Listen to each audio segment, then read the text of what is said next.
You've been doing everything right, tracking your meals, staying consistent with exercise, maybe even cutting back on the foods you love. And yet, when you look in the mirror, that stubborn layer around your midsection refuses to budge. It sits there, soft and persistent, as if mocking every effort you've made. You start questioning yourself. Maybe you're not disciplined enough. Maybe your metabolism is broken. Maybe you're just one of those people who can't lose belly fat no matter what. But what if none of that is true? What if the real reason your belly fat won't disappear has nothing to do with lunch, dinner, or your evening workout? What if the most critical decision your body makes about fat storage happens long before you even think about food, before you step into the gym, before you've had a chance to make a single choice about your day? The truth is, your body is making some of its most powerful fat-related decisions in the first 90 minutes after you open your eyes. And if you miss that window, if you handle those early moments incorrectly, everything else you do for the rest of the day becomes significantly harder. Not impossible, but harder. Because by the time you're thinking about what to eat or how to exercise, the hormonal tone has already been set, and belly fat has already received its instructions. Most mornings follow the same predictable pattern. The alarm pierces through your sleep. Your hand instinctively reaches for your phone. Before your eyes are fully adjusted to the light, you're scrolling through notifications, messages, emails, news headlines. Your heart rate picks up slightly. Maybe irritation creeps in from an email you weren't expecting, or anxiety from a message that demands your attention. You haven't even gotten out of bed yet, but your nervous system is already ramping up. Then comes the coffee. You need it, or at least you think you do. It's part of the ritual, the thing that makes you feel human again. The caffeine hits your bloodstream, and suddenly you feel sharper, more awake, ready to face the day. You might sit at your desk, answer a few more emails, or rush to get ready without much thought. Maybe you skip breakfast entirely because you're not hungry, or maybe you grab something quick. Either way, movement barely happens. You're awake, but your body hasn't really moved in any meaningful way. All of this feels completely normal, harmless even. Millions of people start their day exactly like this. But from a biological perspective, something very specific is happening beneath the surface, something that has profound implications for belly fat. The moment you wake up, your body initiates a carefully orchestrated hormonal event. One of the primary players in this process is cortisol, often misunderstood and unfairly demonized. Cortisol is not inherently bad. In fact, it's essential. Every morning, your body produces what researchers call the cortisol awakening response, a natural surge designed to help you transition from sleep into wakefulness. This spike mobilizes stored energy, sharpens your focus, and prepares your muscles and brain for action. It's supposed to rise quickly, do its job, and then begin to decline within the first hour or so after waking. At the same time, your liver is quietly releasing small amounts of glucose into your bloodstream to fuel your brain and muscles, even though you haven't eaten anything yet. Insulin remains low during this phase because the system is designed to allow this energy to circulate freely and be used efficiently. This is a beautiful, elegant process when it works as intended. Your body wakes up, mobilizes energy, and then smoothly transitions into the day without any metabolic chaos. The problem is that modern life has found countless ways to disrupt this process, often without us realizing it. When you grab your phone first thing in the morning, you're introducing emotional and psychological stimulation before your body has finished its natural wake-up sequence. News, messages, social media, all of it triggers small stress responses. Your brain interprets these stimuli as demands, as threats to your attention and emotional state. Cortisol, which was supposed to peak and begin falling, stays elevated. Your nervous system shifts into a state of vigilance, interpreting the barrage of information as a sign that the environment is demanding and potentially hostile. Then, caffeine enters the picture. Instead of supporting your body's natural rhythm, coffee acts as a cortisol amplifier. It pushes the stress hormone even higher and prolongs its presence in your system. You feel more alert, more focused, but that sensation comes at a cost. The energy that was mobilized by cortisol now has nowhere to go because you're sitting still. Glucose circulates in your bloodstream longer than it should. Your muscles aren't using it. Your body starts to compensate. Insulin is eventually recruited to manage the excess glucose, and here's where things get particularly important for belly fat. Visceral fat, the kind that accumulates around your midsection, is not the same as the fat under your skin.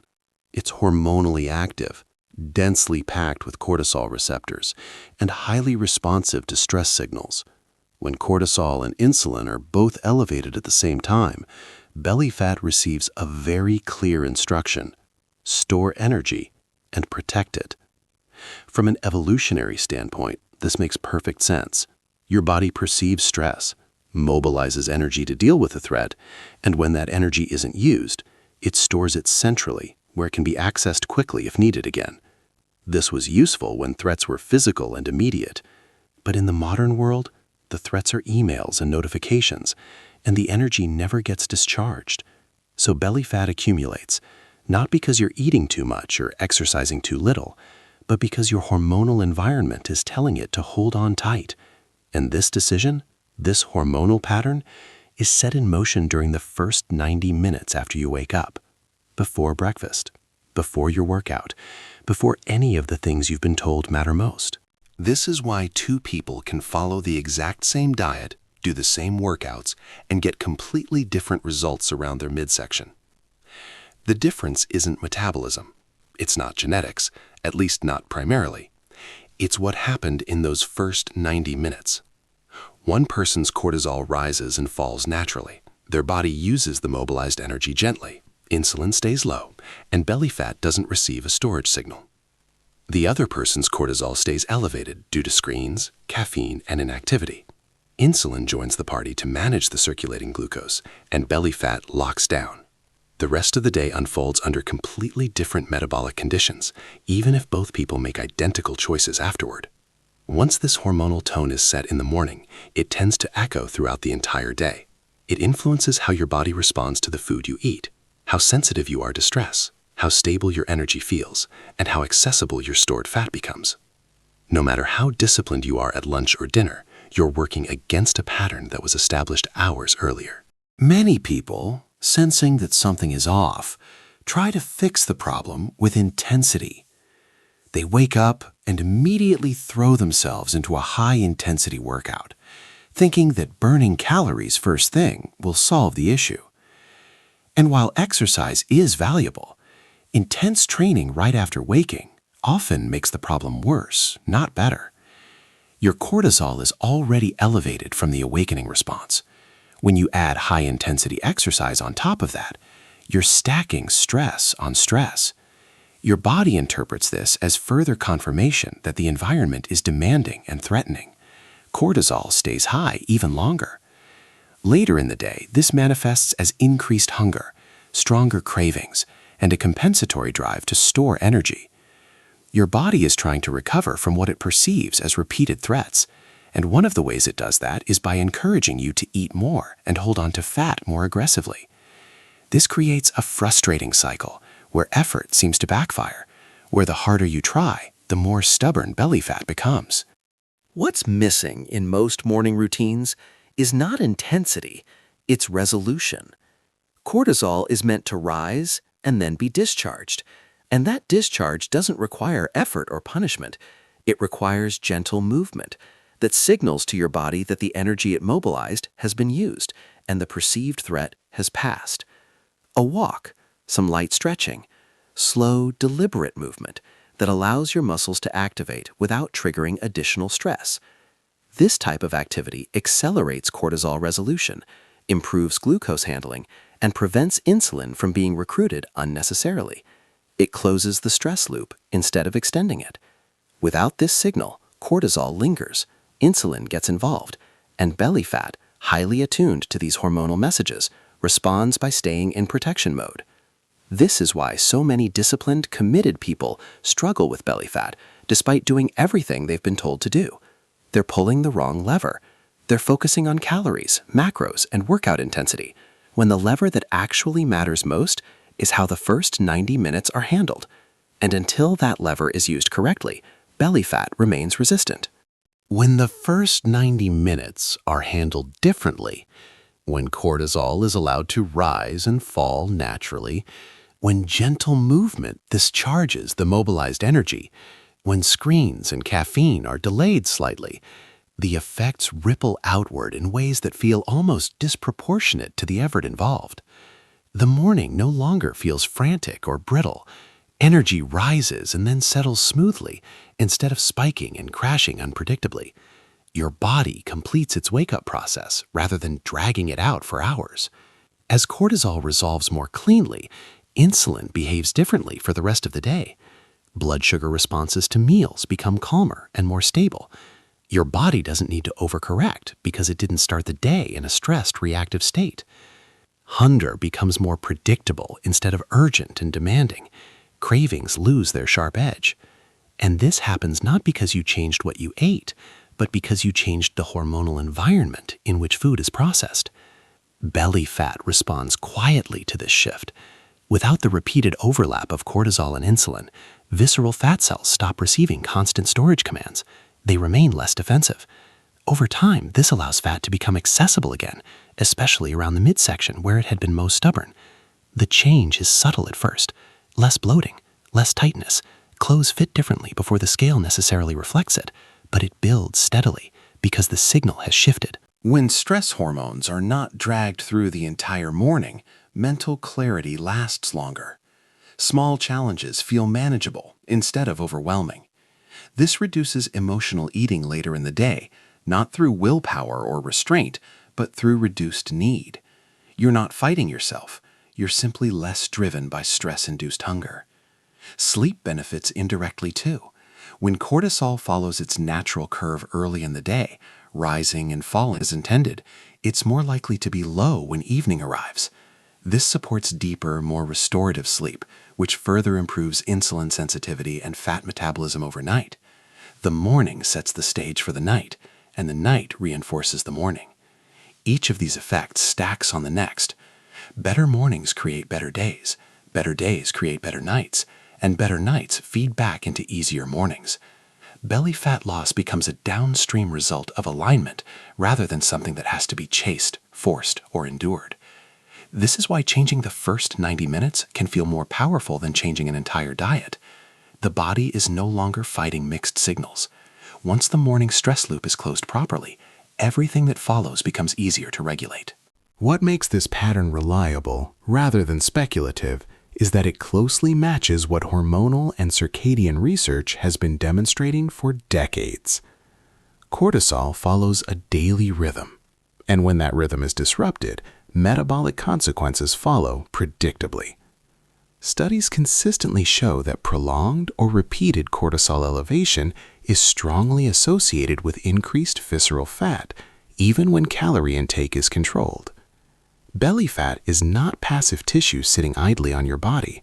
It's hormonally active, deeply responsive to stress signals, and equipped with more cortisol receptors than the fat under your skin. Research on the cortisol awakening response shows that a sharp rise followed by a timely decline is associated with better metabolic health, improved insulin sensitivity, and lower levels of visceral fat. When cortisol remains elevated too long into the morning, insulin activity increases to manage circulating glucose that has no outlet. This overlap is particularly relevant to visceral fat because these fat cells are biologically designed to respond quickly to perceived threat. They are survival tissue, meant to store energy that can be accessed rapidly if needed. Morning movement studies add another layer of clarity to this picture. Light physical activity shortly after waking has been shown to improve glucose handling, accelerate cortisol resolution, and enhance metabolic flexibility without triggering additional stress hormone release. In contrast, intense early morning exercise, especially in individuals already under chronic stress, tends to prolong cortisol elevation and can impair recovery. Sleep research supports this feedback loop as well. Poor morning cortisol regulation is associated with disrupted sleep patterns later at night, which further worsens insulin sensitivity and fat storage. When mornings are regulated, evenings become calmer, and overnight fat metabolism improves. The science does not suggest that mornings must be rigid, optimized, or perfect. It suggests that the body expects a specific sequence. Wake, mobilize energy, use that energy gently, then settle. When this sequence is respected, visceral fat receives fewer storage signals. When it is disrupted, belly fat behaves exactly as biology predicts. This is why the first 90 minutes matter so much. They are not a productivity window. They are a hormonal calibration window. And once that calibration is set correctly, the rest of the day unfolds under very different metabolic conditions. Many people accidentally undo this advantage without realizing it. One of the most common mistakes is treating the morning as a race. Alarms are followed immediately by screens, caffeine, and urgency. Even when intentions are good, when the body experiences this as prolonged threat, cortisol stays elevated far longer than intended. Another mistake is overcorrecting with intensity, believing that the harder you push in the morning, the better the results. High-intensity workouts immediately after waking may feel disciplined and productive, but they often stack stress on top of stress. Instead of resolving the cortisol surge, they extend it. The body responds later with increased hunger, cravings, and fat storage as a form of compensation. It's trying to recover from what it perceives as repeated assaults. Skipping any form of movement is another issue. Cortisol immobilizes energy in anticipation of use. When that energy is not discharged through gentle movement, the system compensates by tightening hormonal control. Insulin becomes more involved, and belly fat receives stronger storage signals. Overuse of caffeine compounds the problem. Coffee before movement amplifies cortisol instead of allowing it to fall naturally. The temporary alertness masks the hormonal cost, which shows up later as jitteriness, energy crashes, or intense cravings. Signs that the morning window is being mishandled include feeling wired but tired at the same time, experiencing strong cravings by mid-morning, even after eating, noticing persistent bloating around the midsection, and having difficulty calming down at night despite being exhausted. These are not failures of willpower. They are feedback from your hormonal system, telling you that the morning pattern is not resolving the way it should. The goal is not perfection, it's awareness. When mornings consistently feel rushed, reactive, or overstimulated, belly fat responds protectively. Until that signal changes, no amount of discipline later in the day can fully override it. This is not about blame. It's about understanding how the body works and recognizing that belly fat is not a flaw or a failure. It's a memory of stress. When you reframe belly fat through this lens, it stops feeling like a stubborn defect and starts to look like a logical response to repeated signals. Belly fat is where the body stores energy it believes it may need quickly. It accumulates when the environment repeatedly signals urgency, unpredictability, or threat, especially early in the day. Cortisol is not the enemy in this process. It's a messenger. It mobilizes energy when needed and steps back when the job is done. Problems arise only when the message never resolves. Belly fat grows not because cortisol rises, but because it never falls properly. This reframing removes blame and shame. It explains why disciplined people can struggle, while others see results with less apparent effort. The difference is not character or willpower, it is signal timing. When the body senses safety early in the day, it does not need to protect energy centrally. Fat loss, then, is not about forcing the body to change through deprivation or punishment. It's about changing what the body remembers about its environment. When mornings consistently communicate calm resolution instead of urgency, belly fat gradually loosens its grip. The body does not release fat when it feels threatened. It releases fat when it feels confident that energy will continue to arrive and stress will not escalate. The first 90 minutes after waking are where that confidence is built or broken. Once this is understood, belly fat stops being a mystery. It becomes a logical response to repeated signals. Change the signals, and the response changes with them. The simplest way to work with this window is to make the first part of the day quieter, not busier. Begin with light movement shortly after waking. Nothing intense, nothing that requires willpower or effort. Just enough to let the body use the energy it mobilized. A walk around the block, gentle stretching. Slow movement that allows your muscles to activate without triggering additional stress. This accelerates cortisol resolution and prevents insulin from being recruited unnecessarily. Delay caffeine slightly so cortisol can complete its natural rise and fall.